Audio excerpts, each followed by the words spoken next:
Hi friends, இன்னைக்கு நாம 2 recipes பார்க்க போறோம். முதல்ல எக் புர்ஜி, ரெண்டாவதா முட்டை அடை. சரி, எக் புர்ஜி எப்படி செய்யறதுன்னு பார்க்கலாம் வாங்க. முதல்ல ஒரு பாத்திரத்துல 4 முட்டைகளை எடுத்துக்கலாம்.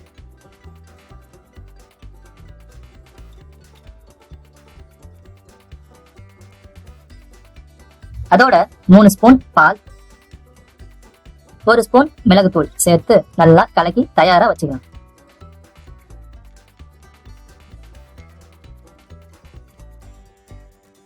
வானலியில 2 குழிக்கரண்டி எண்ணெயை விட்டு காய விடலாம்.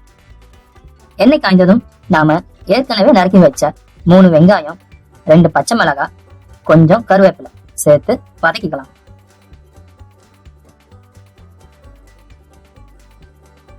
தேவையான அளவு உப்பு சேர்த்துக்கலாம்.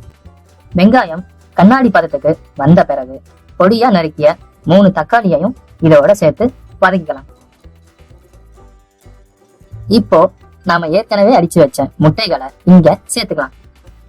மிதமான சூட்டுல பாத்திரம் அடிப்பிடிக்காத அளவுக்கு நல்லா பிரட்டிக்கலாம்.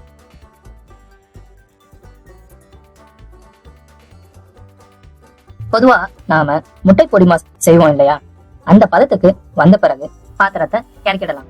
ரொம்பவே டேஸ்டியான எக் புர்ஜி தயாராயாச்சு. பார்க்க முட்டை பொடி மாஸ் மாதிரி இருந்தாலும் இதோட சுவை வேற மாதிரி இருக்கும். சரி, இப்போ முட்டை அடை எப்படி செய்யறதுன்னு பார்க்கலாம் வாங்க. முட்டை அடை செய்ய நாம 4 முட்டைகளை எடுத்திருக்கோம்.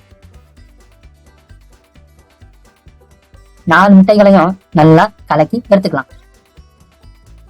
தேவையான அளவு உப்பும் சேர்த்துக்கலாம். கூடவே 1/4 ஸ்பூன் அல்லது 1 சிட்டிகை மிளகு தூளையும் சேர்த்துக்கலாம்.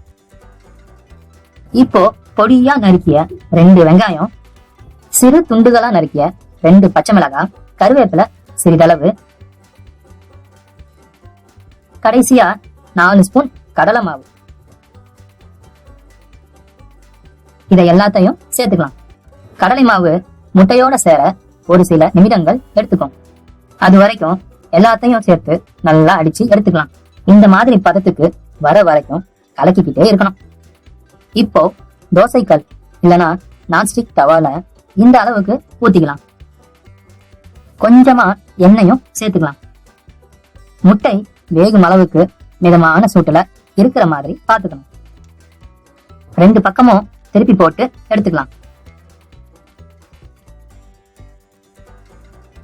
சுவையான எளிமையான முறையில முட்டை அடை தயாராயாச்சு.